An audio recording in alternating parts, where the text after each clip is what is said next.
Aba, maganda to. Si Senator Amy Marcos, iimbestigahan din ba ng NBI? Matapos sabihin ni Auntie Claire na ang mandato daw ng NBI na imbestigahan ang mga fake news kasama na ang ipinapakalat ni Senator Amy Marcos. Ano nga ba ang pinagsasabi ni Senator Amy Marcos na itong nakaraan lang? Ito, panoorin muna natin.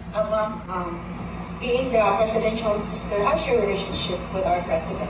Non-existent. At this point, of course, mahal ko siya, kapatid ko, pero I haven't seen him. Perhaps over a year now.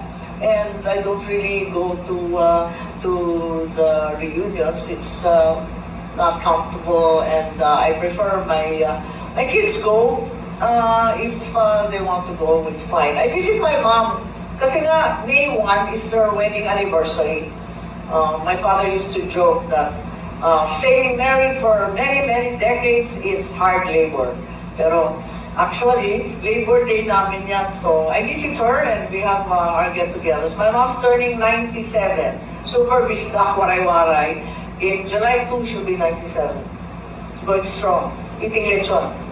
So despite na hindi na kayo nagkikita mga almost 1 year, but for sure the president is very much alive, contrary to the fake news. I know as much as you, Mitch. Kung ano nakikita ko sa dyaryo na sobrang siyang pumayat, na parang nahihingal sa pagsalita, ngayon mukha naman nag-improve, tumaba konti, I'm just hopeful that he gets the best care possible and makes it his priority. At the end of the day, I said that there were drug issues and addiction issues, and I exposed that in November. Wala pang 2 buwan, diretso na siya sa ospital ilang beses. Kaya talaga nalulungkot ako. I'm very sad that he's not being taken care of, and he's not watching out for himself. I wish he does. There's so much work. This is a crisis, and people need very trustworthy and determined leadership. Okay, my question please. Hi. It's a shame actually. Maybe to put to rest all this, I've been enjoining them to issue a medical bulletin. Correct.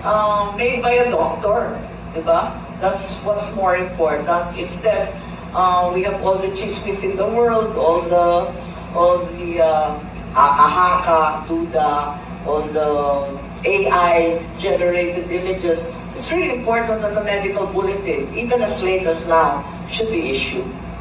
I think it's the right of the people to know. O, Auntie Claire, narinig mo yon? Para maniwala ang mga tao sa pinagsasabi mo, ilabas yung medical bulletin po ni Junior.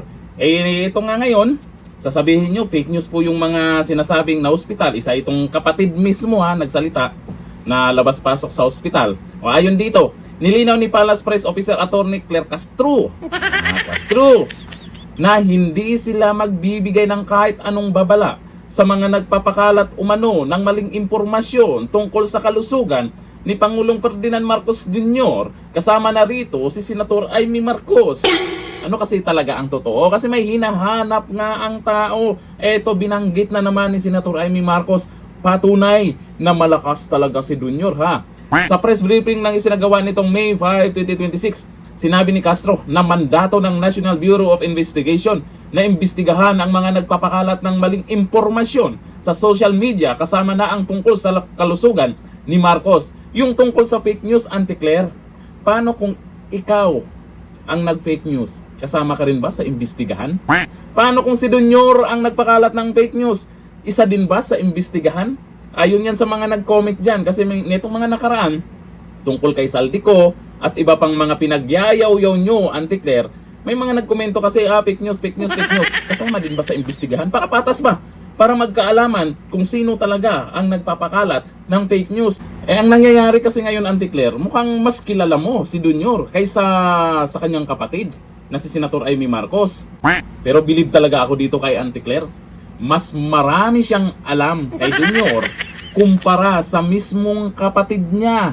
Sa mismong kapatid ni Junior na si Senator Amy Marcos. Sino nga ba ang fake news? Si Senator Amy Marcos o si Auntie Claire? Comment tayo dyan. Hanggang dito lang, thank you. Bye.